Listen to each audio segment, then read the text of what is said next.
Presenta 2 punte ma deve fare subito a meno di giunta, sicché si improvvisa freccia al suo arco Moz. Anche il Napoli ha le sue defezioni. È assente Ferrario e scendono in campo acciaccati Bagni e Carnevale. Qualcosa si risente fino al momento del gol, quando Maradona fa spiovere in area un pallone sul quale si avventano in tanti. Il più lesto di tutti è Caffarelli e sigla al suo rientro il primo dei 2 gol partita. Rivediamola da altra angolazione questa confusa conclusione a rete. Il gioco è sempre veloce per il ritmo che imprime alla gara la squadra di Mondonico, ma il Napoli non sembra risentirne, anzi ci prova gusto e va al tiro anche con i suoi uomini di centrocampo. Imbastisce addirittura deliziose manovre offensive che soltanto il palo impedisce di vedere concretizzate. È disinvolto e sicuro il Napoli, sono precise le marcature disposte dalle panchine. C'è equilibrio in campo e solo il 2-0 di Caffarelli assicura tranquillità. Uno schema ripetuto decine di volte in allenamento e che riproponiamo agli amanti delle geometrie perfette. Verticalizza il Napoli e si rende pericoloso anche in contropiede, ma chi diventa autentico protagonista nei secondi 45 minuti è quel diavolo di Paradisi, scusate il bisticcio di parole, al quale Garella risponde da par suo, chiudendo in parità il conto, almeno quanto ad interventi. Sembra che gli azzurri si accontentino del 2-0 ed invece guardate che i papò di azioni vanno ad imbastire dopo il quarto d'ora della ripresa.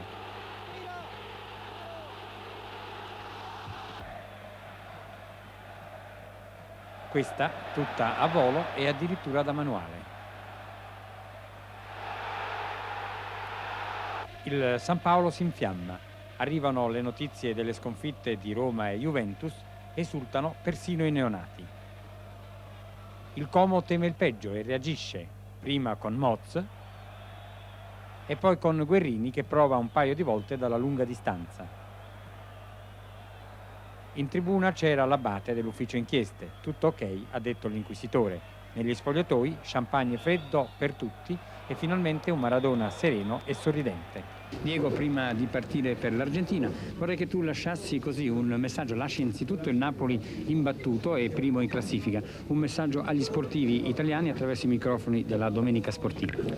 Sì, un saluto grande per tutti gli italiani, che passano un bellissimo Natale, un bellissimo Capodanno, in particolare, in speciale, per tutta la gente napoletana, che credo che questo anno sarà un grandissimo Natale, un Capodanno bellissimo perché la sua squadra è primo in classifica, abbiamo fatto un buon gioco oggi, per questo credo che questo Natale anch'io sarò un pochettino contento e penserò un pochettino anche ai napoletani. E per l'87 che cosa ti auguri? Di continuare così, di fare tante cose come l'abbiamo fatto nell'86. Speriamo che il Napoli continua a vincere e a tenere una squadra competitiva come lo abbiamo dimostrato nell'86.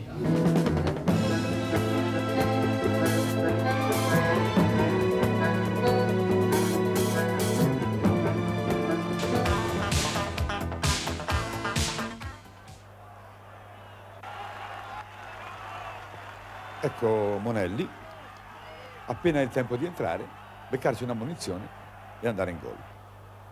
In modo più unico che raro, perché il grande Pelé, in una circostanza analoga, non riuscì a centrare il bersaglio negli anni 70. Così ho visto il portiere fuori, ho tentato questa soluzione molto difficile. Ma la porta è piccola o grande da quella posizione? Mi sembra abbastanza piccola. Diciamo che ho calciato molto bene, mi è andata bene, ecco. Però io penso che una soluzione del genere possa capitare veramente una volta nella vita, ecco. È una sconfitta che può far riflettere in qualche modo per qualche cosa? Ah sì, certo, abbiamo commesso parecchi errori che ci sono costati la partita.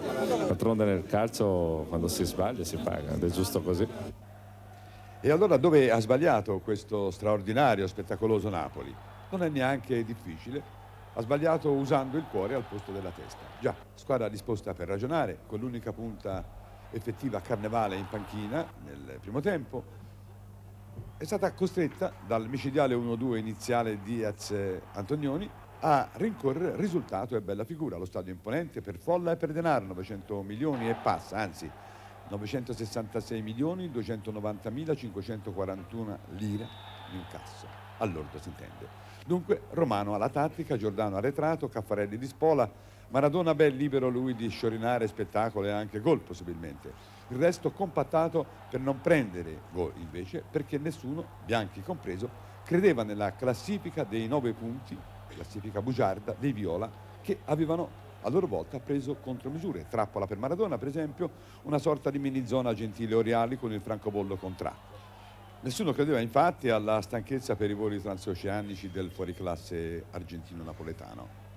In più questi rientri da parte Viola a tempo pieno, Carobbi e Antonioni Gioiello di sempre, anche sul piano psicologico, è ovvio. Il lancio vincente però è di Battistini, uno che ha contato molto in questi 90 minuti. E Diaz, dopo 6 minuti, gela la curva sud, zeppa di napoletani, 20.000 oggi nello stadio fiorentino. A lui auguri, ecco lo striscione d'inizio. Ed ecco il gol. Non come ringraziamento, è ovvio. 2-0, firmato appunto Antonioni. E quindi è la volta di Landucci. Baretti e Bersellini hanno avuto ragione a sceglierlo e il Napoli il torto di averlo come avversario. Parate eccezionali a dare sicurezza al reparto arretrato dove, dobbiamo dirlo, ognuno ha compiuto il proprio dovere per intero. Però a 5 minuti dalla ripresa Maradona vince il duello personale con Landucci, che resta il migliore in campo, 2-1, gol da favola. Fiorentina quindi in affanno, paura, sì, la grande paura di non farcela, prende tutti e qui Oriali, Gentile, Antonioni e lo stesso Battistini hanno dato una mano al ragionamento degli altri. Al di là dell'episodica e delle contestazioni allenese, arbitro a mio avviso preciso e semmai troppo tollerante per le proteste, il Napoli ha perduto la calma e la lucidità necessaria per agguantare il risultato. È vero che la Traversa ha detto di no al pareggio, no a Giordano, ma è anche vero che nello scontro del cuore quello Viola ha avuto dalla sua la testa, come dicevamo all'inizio. E appunto questa testa si concretizza nel gol di Monelli. Rivediamolo prima di andare negli spogliatoi con Giancarlo Antonioni, uomo della svolta viola. Antonioni ha fatto la sua partita, è stato determinante per il 2-0 e quindi sono molto contento, più che per la prestazione personale. Sono contento per la vittoria della Fiorentina. Per una battuta veloce? Sì, grazie.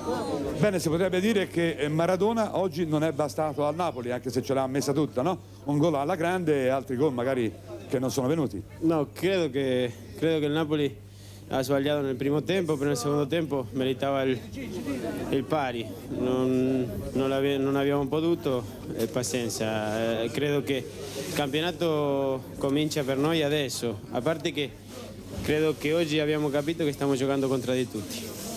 L'arbitro? Contro? Contro tutti quanti. Ah, appunto, ma per vincere bisogna giocare contro tutti, no? Sì, no, non si gioca solo con l'Inter, si gioca contro tutti quanti, perché oggi abbiamo capito dentro del campo che non stavamo giocando solo contro la Fiorentina. Ok? Si vuol capire, capisci? Sì.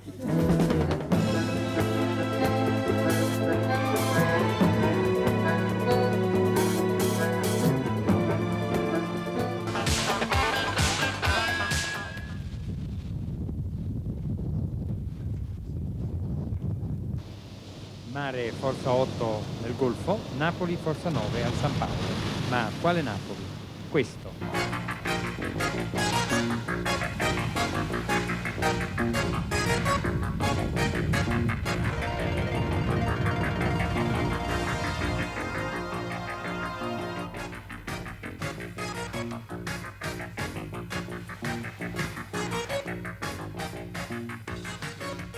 Sono loro i campioni d'inverno, loro e la folla a cui dedichiamo questa immagine, loro e chi ha programmato la squadra. Era programmata una squadra competitiva, la dimostrazione è che ha conquistato il primo traguardo importante di questo campionato.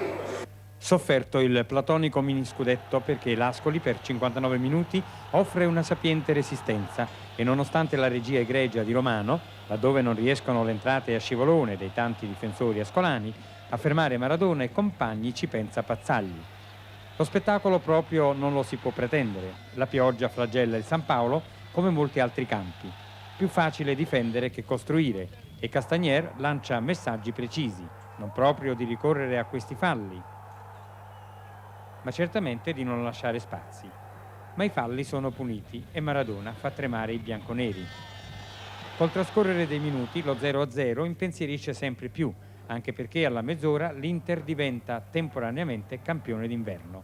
Rifinitore Giordano, mezza punta Maradona, Carnevale neutralizzato da Cimino, pochi sono gli spunti conclusivi in avanti, anche se il Napoli tenta vanamente di triangolare. Allora lo spogliatoio fornisce l'utile consiglio: più ritmo, minori finezze e subito al tiro. Dunque diventa pericoloso il Napoli e Giordano è tra i primi. Lo segue Romano. Il freddo è pungente, la pioggia pure e Diego si protegge come può. L'Ascoli resiste ancora e bene. Bredi si dà da fare, ma Vincenzi è troppo solo in avanti. Comunque qualcuno ci prova. È un boato quando si apprende del pareggio dell'Inter e forse dà la carica giusta al Napoli che, senza Renica, è orfano dei suoi lanci provvidenziali. Giusto il tempo di scaldare i muscoli e Muro, con freddezza da campione, è già pronto al gol. Il suo tiro è di quelli che non si parano. L'incubo si dissolve nella pioggia battente. Sale in cattedra Maradona per offrire anche a noi, cronisti infredoliti, un pizzico di spettacolo. Poi, quando viene il 2-0 su invito rapido di Maradona, come preciso era stato l'assist di Giordano in occasione dell'1-0, esulta Romano e finalmente sorride anche Ferlaino. Potrebbe bastare, ma gli azzurri, ancorché inzuppati, ci provano gusto, forse proprio perché l'Ascoli insiste. Al secondo boato per il gol del Verona risponde Bagni, che va a infilare, con la maniera che vedete, di precisione Pazzagli.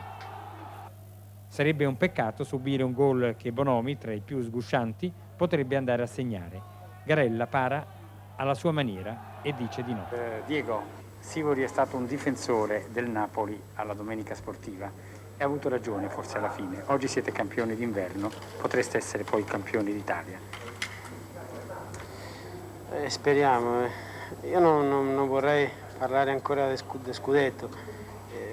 Noi parlavamo prima nel spogliatoio, dicevamo che siamo una realtà, che dobbiamo lottare per lo scudetto adesso, però dobbiamo lottare ogni domenica, così la squadra si farà più forte e quando mancano 5 giornate lì possiamo pensare sia nel sogno di tutti i napoletani che lo scudetto.